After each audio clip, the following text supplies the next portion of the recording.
Hoy nos acompaña un amante de las letras, un gran humanista, escritor, filólogo, traductor, pero sobre todo un gran exponente de la poesía. Luis Alberto de Cuenca, bienvenido al debate. Muchísimas gracias, querida Ana. Estoy encantado de estar con vosotros. Luis Alberto, ¿da la España de hoy para hacer poesía? Yo creo que da la España de hoy, la de ayer, la de mañana y la de cualquier otro país. La poesía es inherente al hombre, o sea que siempre habrá poesía, incluso en una España como la de hoy. ¿Y qué género de poesía sería? ¿Sería una poesía épica? ¿Sería Épica, yo creo que ya ha pasado la historia, desgraciadamente, porque la gran poesía es la poesía épica. Pero lo que se hace ahora es poesía lírica, que es una poesía menor, pero bueno, es lo que hay. ¿En la poesía hay que decir siempre la verdad? En ningún ámbito de la vida hay que decir siempre la verdad porque es siempre hiriente o puede ser molesta. Dice Borges en Fragmentos para un Evangelio Apócrifo de su libro Elogio de la Sombra, que nadie miente sin razón por lo menos 10 veces al día. ¿Puigdemont podría hacer poesía? ¿Qué tipo de poesía haría él? Pues probablemente haría, no sé, le leería a Mossèn Cinto Verdaguer y haría alguna cosa relacionada con Canigó o con algún otro tema catalán. Durante su época como secretario de Estado de Cultura, usted se esforzó mucho en despolitizar la institución, que creo que fue un gran mérito. Sin duda. Ahora, por ejemplo, vemos a un ministro de Cultura como Urtasun que está haciendo, desde mi punto de vista, todo lo contrario, ¿no? En ese aspecto. Sí, porque está ideologizando un tema que no tendría por qué estar ideologizado. La cultura es de todos, no es solo de los que piensan una cosa u otra, ¿no? Entonces sí, no me parece bien eso, ¿no? Y la deriva antitaurina que ha tomado, ¿cómo se concibe que un país como España tenga un ministro de Cultura que va contra la fiesta? Pues de una manera muy rara, la verdad es que hay que concebirlo de una manera casi onírica, ¿no? Porque parece como un sueño, una pesadilla tal vez. Pero en cualquier caso yo tampoco soy un taurófilo absoluto, pero desde luego pues, estoy partidario de la fiesta de los toros. ¿Qué recuerda de su época en la política? ¿Lo echan falta? Pues la verdad es que intento recordar poco, pero no porque lo pasara mal, porque la verdad es que acabé indemne de la prueba del trabajo realizado como secretario de Estado, pero no me gusta mucho recordar aquellos años. En realidad tampoco me gusta recordar más que, sobre todo, las cosas más antiguas. Yo soy como una especie de niño que no quiere crecer y entonces prefiero recordar las cosas de la niñez. ¿Cómo recuerda su niñez? Muy feliz. Rodeado ya de libros, ya está. Juguetes, porque mi padre era un aficionado enorme a los juguetes y de tebeos, que yo era sobre todo aficionado a los tebeos. Y teníamos un tren eléctrico maravilloso que funcionaba, una maqueta increíble en que había autobuses, funiculares, etcétera, y fascinante. Y acaba de recibir el premio Gil de Viedma por su poemario El secreto del mago. Sí, Enhorabuena muchísimas desde gracias, aquí. Ana. Es un poemario que a veces se percibe un poco triste, ¿no? Porque coincide una época. Yo creo que coincide con una época de desaparición de amigos muy queridos, pero en cualquier caso, yo creo que tienen la obligación todos los poemarios de ser tristes, porque la condición del hombre es la tristeza. Es curioso al respecto recordar, por ejemplo, un poema de Juan Eduardo Cirlot que decía, eh, ya en la época en que fui en Bizancio domador de caballos me llamaban el triste. Los poetas somos siempre tristes de algún modo, ¿no? Y digamos que la tristeza, la desolación siempre es una fuente más inspiradora que la alegría, entiendo. Sí. Tú lo has dicho, es exactamente. O sea, cuando las cosas van muy bien y eres muy feliz, no te apetece escribir poesía. ¿Y cuando uno está enamorado? Cuando uno está enamorado hay un momento de subidón en el que sí que conviene hacer poesía y es casi obligatorio. ¿Es una manera fácil de conquistar a una mujer con una poesía? Yo creo que sí, pero sobre todo yo no he conquistado a ninguna mujer con mi poesía, pero sí me consta que ha habido gente que ha conquistado mujeres con mi poesía, lo cual me llena de satisfacción, porque en eso no cobro derechos de autor, me encanta que lo utilicen. Pero eso es, Ad claro, libitum. es todo un halago para usted. Eso es Claro, por supuesto que sí. ¿Y hasta qué punto la poesía, Perdón pues, que la he llamado de tú y me está hablando de usted. nada, como usted prefiera, hasta qué punto la poesía puede ser una tabla de salvación para redimirse cuando uno está en un momento muy oscuro? ¿Puede ser la manera de liberarse a través de los versos? Sí, no solo la poesía, cualquier actividad artística o creativa. Sirve siempre para momentos malos. El hecho de crear, inventar otros mundos distintos al actual, al nuestro, es siempre positivo. ¿Cuáles son los versos más tristes que ha tenido que escribir? La verdad es que es difícil porque tengo versos muy tristes. Lo que pasa es que en general paso por ser un poeta más o menos humorístico y divertido e irónico, pero sí tengo versos muy tristes. Ahora mismo no recuerdo, en el último libro tenemos muchos ejemplos de versos tristes, ¿no? Recientemente salen estadísticas sobre que los índices de lectura, sobre todo de poesía, son bastante bajos. Es un tema preocupante. ¿Qué habría que hacer para combatir? No estoy tan seguro de que sean tan bajos últimamente, porque hay el fenómeno de Internet, el fenómeno de los internautas que se intercambian poemas. Pero en cualquier caso yo creo que lo que hay que hacer fundamentalmente es dejar que la gente haga lo que le dé la gana. Si no le apetece leer poesía, que no la lea. Tampoco pasa nada. Pero sería una pena, ¿no? Que no... Pero es que yo he sido, por ejemplo, conferenciante asiduo, etcétera, y veo que hay gente que se duerme en mis conferencias y otra que sigue con curiosidad lo que le digo. Entonces hay que respetar también los que se duermen, ¿no? ¿Y qué 3 libros de poesía habría que leer sí o sí? Pues la epopeya de Gilgamesh, que aunque no está escrito en un metro, diríamos, normal, pues todo está escrito en escritura cuneiforme y en acadio, la Ilíada y la Odisea. Tenemos otro asunto ahora, Tintín, Asterix, otros cómics. Ahora, según el revisionismo, dicen que pueden ser racistas, discriminatorios. Tenemos un grave problema, ¿no? Un gravísimo problema del que yo no sé cómo vamos a salir, pero desde luego ha sido la tiranía más perversa que ha habido en lo cultural a lo largo de los últimos siglos. Y eso también va un poco asociado con uno de los mayores pecados de la sociedad, según usted, que es lo políticamente correcto, que hoy en día tenemos menos libertad que nunca, porque no se puede decir nada. Sí, eso es una cosa que siempre he defendido y soy un apóstol de lo antipolíticamente correcto. ¿La cultura popular es vulgar? No, en absoluto. La cultura popular puede ser tan importante como la cultura con mayúscula. Lo que pasa es que es buena o es mala. Hay mucha cultura popular mala y otra cultura popular buenísima. Star Wars, por ejemplo, sería cultura popular. Buenísima. Pues usted además un gran... Sí, un gran admirador de Star Wars. Y un gran cinéfilo. Cinéfilo sí, soy más tebeófilo que cinéfilo, pero también cinéfilo, sí. Usted también es además un gran letrista que ha escrito canciones para la Orquesta de Mondragón, para Loquillo. Cuénteme un poco de esa faceta, cómo le interesa la música. La música me interesa sobre todo porque nace de hermana de la poesía. En un momento dado, en el siglo VII a.C., en Grecia, nace la lírica y nace también la música con la lírica, acompañada con la lira, la recitado, ¿no? Y eso es un momento muy importante en la historia cultural de la humanidad. En ese sentido, creo que actuar de acuerdo, de consuno con los músicos por parte de los poetas es muy interesante, porque se recupera esa visión conjunta que tuvo en su momento la lírica ligada a la poesía, la música y la poesía, ¿no?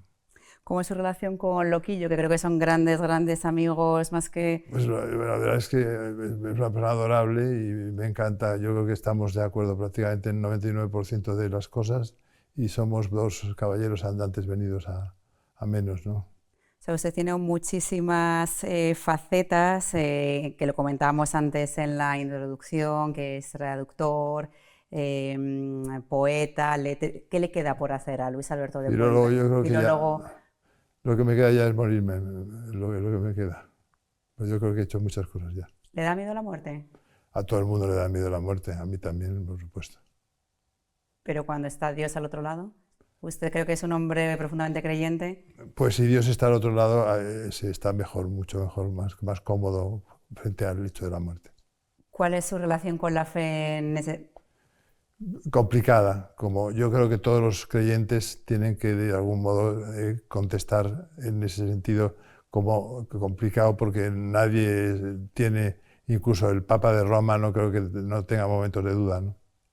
¿Y es cierto que a medida que uno va cumpliendo años, esa fe se refuerza porque ve el momento? ¿Se ve de otra manera? Pero no solo porque se ve el momento de la muerte cerca, sino porque de algún modo recupera uno la fe del niño, ¿no? Y yo creo que en mi caso, sobre todo, no es tanto por el horror de verme ya septuagenario, sino por recuperar al niño que llevo dentro, que es una cosa que siempre me ha obsesionado, y el niño que llevo dentro estaba entusiasmado con la religión, con todo lo que conllevaba. Usted estudió además en el Colegio del Pilar. Que era un colegio religioso, pero en absoluto sectario y nada pesado en cuestiones de liturgia o de religión. Era muy liberal. Y su paso por el Pilar le ha marcado a lo largo de todos, lo sigue teniendo muy presente. Me ha marcado positivamente. Hoy mismo me ha marcado, por ejemplo, porque he comido con mis compañeros de clase. O sea, que decir, estoy muy en relación con mi colegio y le tengo mucho cariño. ¿Qué otros hobbies tiene cuando no está escribiendo? O Me gusta mucho el tenis, también tiene esa faceta de deporte. pero sobre todo de voyeur, porque no tengo ya edad tampoco para practicarlo demasiado. Pero me gusta mucho el tenis, me gusta mucho en general los deportes, muchísimo, soy muy aficionado a los deportes, el fútbol, el baloncesto, etc. Pero usted se cuida bastante a nivel físico, a nivel de alimentación. Pues no todo lo que yo desearía, ¿no? Y lo que desearía mi mujer sobre todo. ¿Le tiene miedo a la enfermedad? ¿Alguna vez ha tenido algún...? He tenido enfermedades y no he tenido demasiado miedo a la enfermedad porque he tenido siempre muy buenos médicos a mi alrededor. Ha estado siempre en buenas manos. En buenas manos, sí. Y hábleme de su familia. Mi familia son mis dos hijos, que son maravillosos. Mi hijo Álvaro, que ya tiene dos niñas él a su vez, que tiene 15 y 12 años respectivamente las niñas, Genoveva y María. Y luego ese es mi hijo mayor Álvaro, y luego, que es economista. Después viene Inés, mi hija menor, que es licenciada en Políticas y Derecho, pero que es editora ahora en Espasa. O sea, que se ha metido en el mundo de los libros, cosa que también es muy típica en mi familia. Y mi mujer, Alicia Mariño, es una profesional como la copa un pino, es profesora de filología francesa en la UNED y una gran persona. ¿Y le da rabia que su otro hijo no se haya dedicado a algo relacionado con las letras? O... No, no me da nada de rabia, porque le encantan los libros, igual que a mi hija, y yo creo que casi mejor que no se haya dedicado a cuestiones de letras, sino que lo único que crea es que existen los libros y que hay que reverenciarlos y adorarlos, y los adoran los dos. Antes de venir para esta entrevista estaba leyendo otras que le han hecho otros compañeros y mencionaban la gran biblioteca que tiene en su casa, ¿no? Que eso es un auténtico... Mi casa, que ahora ya no vivo en ella porque la he convertido en una librería, como, más que en una biblioteca, es una librería de viejo, ¿no? O sea, que son todos libros. Libros, 50.000 libros metidos en un piso de 200 metros. Bueno, hay también otros libros que tengo en distintos trasteros, pero vamos, metidos hasta los límites y sospechados en triple fila. Muchas veces no sé lo que hay ni lo que no hay, pero en fin, me agobia un poco el tema. ¿Y su mujer qué le dice respecto...? Mi mujer nada, porque como vivimos en su casa, y en su casa hay 5.000 libros y están muy bien distribuidos y no hay problema y se puede vivir perfectamente, pues entonces si viviera en mi casa de Don Ramón de la Cruz, donde tengo los libros, sospecho que diría bastante, sí. Y aunque ya me ha hablado antes de los 3 poemas que recomendaría a día de hoy...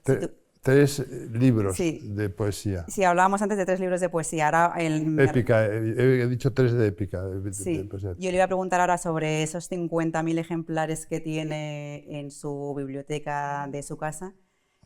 Si tuviera que salvar uno de un incendio, ¿cuál sería? Sí, un poco como lo de Eugenio d'Ors cuando decía que el cuadro del Prado que salvaría de un incendio es el tránsito de la Virgen de Manteña. Vamos a ver qué salvaría yo, Dios mío, de mi vida. No es fácil la pregunta. Yo creo que la primera edición de Drácula de Bram Stoker, 1897, Westminster and Company, un ejemplar del famoso Yellow Book, que es como se llamó la primera edición de Drácula. La primera edición de Jacques Cazot, Le Diable Amoureux, la primera novela fantástica de Occidente, 1772, pone Nápoles, pero es París, es una engañifa lo que nos ponen en la portada. Y el tercero, vamos a ver cuál es el tercero, la primera edición del extraño caso de Dr. Jekyll y Mr. Hyde, The Strange Case of Dr. Jekyll y Mr. Hyde de Stevenson, 1886, Londres, que me parece una novela absolutamente fascinante porque habla del doble, de lo que somos todos, monstruos y ángeles a la vez. ¿Tiene usted una memoria prodigiosa? Se acuerda de absolutamente todo, además sé que recita versos. ¿Cómo trabaja esa memoria? ¿Es leyendo? ¿Cómo? Tuve una memoria prodigiosa, la edad acaba con todo y realmente ahora no tengo la memoria de entonces, pero incluso teniéndola mucha peor que antes, sigo teniéndola relativamente buena. A nivel político, a día de hoy, con lo que estamos viendo en el Congreso, con este gobierno que tenemos, ¿echa de menos el escenario político del pasado, de épocas pasadas? No, echo de menos el escenario político, por ejemplo, de las ciudades italianas del Renacimiento, del 480. Me apetece mucho, o hubiera apetecido mucho vivir en Ferrara o en Florencia en la época de los Medici, o en Ferrara en la época de la dinastía que reinaba allí, los Este. ¿Por qué? Porque tenían un gran respeto por la intelectualidad, en el buen sentido de la palabra, y porque acogían, por ejemplo, a los poetas y se divertían con ellos, les hacían trabajar. Ariosto, por ejemplo, en la corte de Ferrara, cada semana leía unas octavas en la casa de este, ¿no? Y eso me divierte mucho, el Renacimiento, el 400, sobre todo más que el 580. Y hoy en día se maltrata, ¿no? A esa gente que se quiere dedicar a la cultura. No es que se lo maltrate, sino que no hay tampoco, que sí hay algunas becas de apoyo, pero de una manera como muy progre, muy boba. Entonces la culpa es de los políticos que nos gobiernan, que no conceden esa especial atención a lo que realmente merece. Lo que pasa es que ya no se podría hacer lo mismo que hacían las grandes familias que dominaban en las ciudades-estado italianas del 480, de modo que es una quimera. Cuando me preguntas esto, yo te contesto diciendo una especie de gran deseo que es imposible de cumplir, ¿no? La política actual tampoco quiero, ni creo que deba ser proteccionista. El creador que se busque la vida, tampoco el Estado tiene por qué ponerle un piso. Lo vemos, por ejemplo, en ámbitos como el cine, ¿no? El cine español, que recibió muchísima subvención, y luego nos encontramos con salas vacías en ese aspecto, que a lo mejor gente que recibe ayudas, que el Estado no tendría que estar tan presente, ¿no? El Estado no debe estar presente en el mundo de la cultura, sino que debe ser, sobre todo, protector del patrimonio. España es un país con un patrimonio fabuloso, entonces hay que mantenerlo en buen estado. Eso debería ocupar prácticamente todo nuestro presupuesto cultural, mantener el patrimonio, lo que parece lo más importante. ¿Y sabemos vender lo nuestro? Porque vemos otros países, Reino Unido, sin ir más lejos, que todo lo suyo han sabido venderlo con una estrategia de marketing detrás. ¿Sabemos nosotros vender lo nuestro? Tenemos un ministro que lo que quiere es suprimir, por ejemplo, la fiesta de los toros y en el fondo, digamos, acusar a España de una política internacional durante unos siglos agresiva y lamentable. Pues es difícil vender eso, ¿no? Al revés, lo que se hace es vender contra España, ¿no? Claro, porque estamos ahora en un momento muy delicado a nivel político, pero en el pasado sí que se hacía mejor, sí que se sabía vender. Yo creo que en general siempre ha habido en España, había un libro de mi amigo Fernando Sánchez de Dragó, que en paz descanse, que decía, si el que habla mal de España es español o algo así, o quien habla mal de España es español. Y es cierto, es uno de los países en que realmente una de las características de ser español es hablar mal de España, lo cual no deja de ser una cosa un poco absurda. Yo la verdad es que no soy nada tampoco pesado con la cosa de que España es lo mejor del mundo, como el que hace la mili dice que la séptima sección es mejor que la octava o la novena. Yo creo que todas las culturas occidentales, que son las mías, yo soy ciudadano de Occidente sobre todo, y de los valores de Occidente, esos que la corrección política está poniendo en tela de juicio. Y si le pregunto cuál es su bandera, la bandera que mejor le representa, la bandera que representa a Luis Alberto de Cuenca. Pues a mí me gusta mucho la bandera pirata, la Jolly Roger. Me gusta muchísimo la composición de las tibias, la calavera, las tibias enlazadas. Me gusta mucho la bandera pirata. Fenomenal. Pues Luis Alberto, ha sido un placer tenerte en el debate. Igualmente. Y esta es tu casa. Me encanta que me llames de tú al final. Muchas gracias.